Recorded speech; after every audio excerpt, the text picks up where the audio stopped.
Danny Collins and, et cetera, et cetera. And the bit that veers off for me in the film is, and I would presume you put that in there to show, the light and dark would be to say, I suppose, where it goes off to the bits with the barbed wire and things like that. What did you tell me? You obviously spoke when you were speaking to Finlay and Dave Taylor and Danny Collins. Was it as easy for you to see as it is easy for me to see the difference in the, what's the term I'm looking for here? The way that they were brought up in wrestling and the way it is to get involved with wrestling nowadays. Yeah, no, you could definitely see that when we were making it.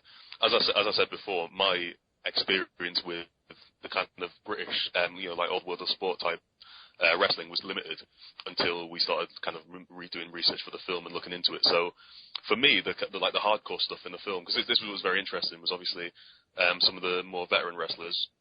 I don't want to say condemning, but they were kind of saying that that's not necessarily the way that wrestling should be.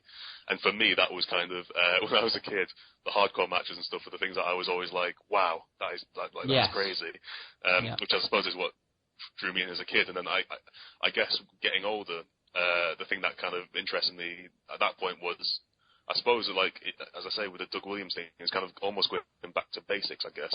And you could see a little bit of that in the film. I mean, even Rockstar Spud in the film says, looking back, he wishes maybe he wouldn't have gone and done moves, as he says, in the gym. He said he trained himself a little bit differently, for example. And as I say, I've never been in a wrestling match. I've never trained to be a wrestler, so obviously everything that I can say is kind of just based on what we've spoken to people about. But it does seem like as the wrestlers get older, they understand that the damage that is being done, I guess, it's going to start to hurt you a lot more as you get older. And so that's when people start to look at the way that they're wrestling a little bit differently.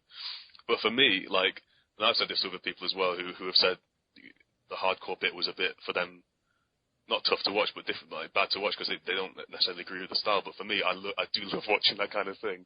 And I think Jimmy Havoc in the film says something like it's like turns into kind of more of like a spectacle, which, as an impressionable kid, was always the thing that kind of got me hooked. But there definitely does seem to be an approach in there from what everyone's saying, that as they get older, they do kind of start to change their style a little bit. The telling sign for me when I watched the film, which was a very interesting thing for me, and I think a lot of people who of my experience would pick up on, was when Jimmy Havoc said, I would like to be a wrestler like Finlay, but I don't have the body and I don't have the skills, so instead I do this. And to me, that just screamed of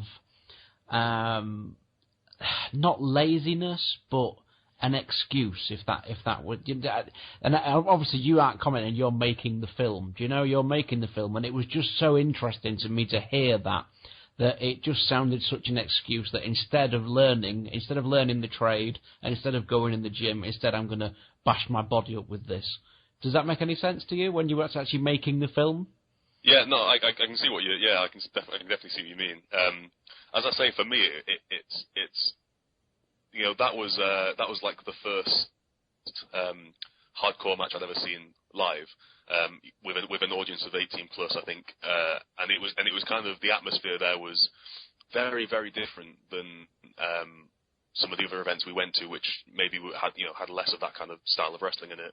And for me, again, my opinion, I suppose, can be restricted in some way because I haven't been, part of the wrestling business. But for me, I definitely have a soft spot for that type of wrestling. Yeah. And it's kind of like the approach of, I suppose for me, it's like if you stacked, a wrestling show with 8 matches of just straight wrestling in a kind of British style. That, for me, I'd probably get turned off a little bit. Which I suppose you have like the lightweights and stuff like that. And for me, it's another aspect. But I can.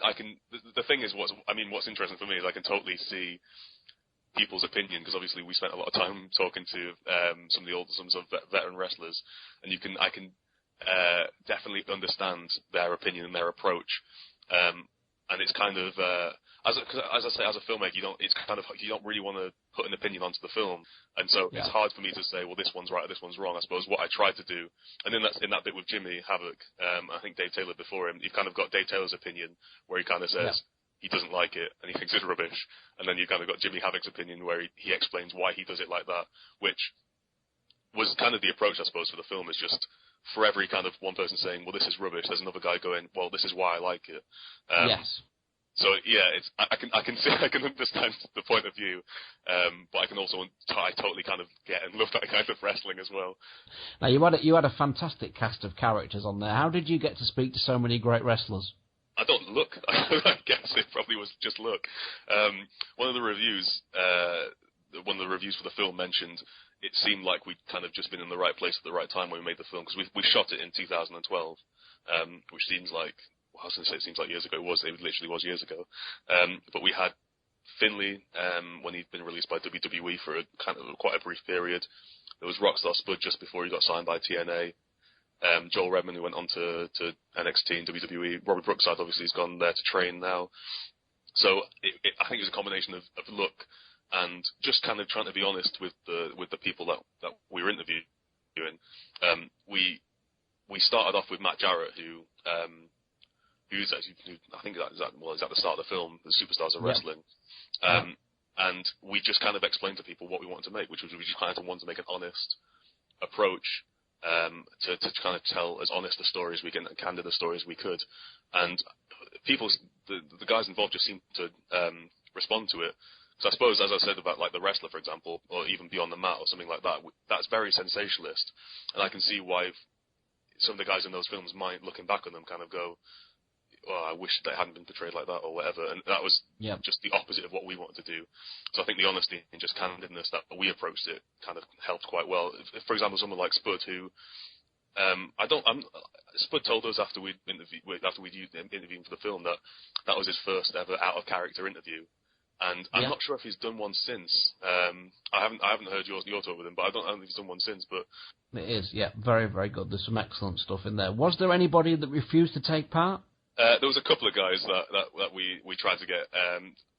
I think the only person that sort of flat out refused, and not in a mean way, just kind of said it wasn't something he was interested in, was Pac.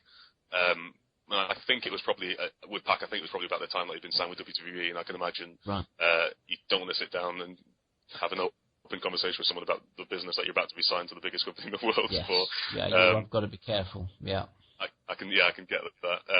We interviewed. We had El Ligero, who sat down and had a long conversation with us, and then kind of afterwards asked if it could not be used, which again is no problem. But I think mostly it was just everyone was pretty keen. Everyone was pretty happy. I mean, the worst thing for me was obviously I think there's probably about 15 people in the film, and we interviewed about 39. And so the hardest part for me is not necessarily who kind of refused, but who said yes, and we just couldn't kind of fit them in the film anywhere. You couldn't get in the film. Well, like I say, I thoroughly enjoyed it. You sent me a link just before it was released, and I thoroughly enjoyed it. How can people get hold of it? What are the deals that they can get it on? And if they do pay that extra little bit of money, what extras are they going to get? Okay, well, the film is released for free. You can watch it for free at supermenfilm.co.uk. You'll see it as soon as you go to the website. We do have a donate system. It's kind of like a reverse Kickstarter, where if you donate £5, we'll give you just a standard edition copy of the film on DVD. For £10, we'll give you a collector's edition with a second disc that's got full-length interviews with Finlay and Rockstar Spud on it, and a couple of kind of highlights of match footage. And then £35 is kind of our top tier thing, which we're calling the Supermen Vault, which we're going to put a bunch of full interviews online, which includes Robbie Brookside, Danny Collins, and some of the other guys, and we're going to put those online in May. And you'll also get a copy of the collector's edition DVD with that as well. So we're going to give you the film for free, but if you like it, if you enjoy it, please donate a little bit of money towards it. It all goes to another project, another next documentary that we're making, and to kind of making the extras that we're going to give you here as top quality as we can make them. And we will have hopefully some great footage. I mean, everyone's been saying that the content of the interviews in the film are fantastic, and we'll just be giving you more of that, basically. And is there any truth to the rumour that the next one is going to be the Steve Knight documentary? Is this the one? Oh, have you heard about this? Somebody did mention it. I've not been asked about it yet, but apparently somebody did mention it to me that you'd be interested in flying over to Cyprus and filming my life in Cyprus. Yeah. Oh well, if there's accommodation and flights, then I don't see why not. We'll start a Kickstarter for you to get free flights over to Cyprus. Yeah. That's fantastic. So, what is that website again, my friend? That is supermenfilm.co.uk.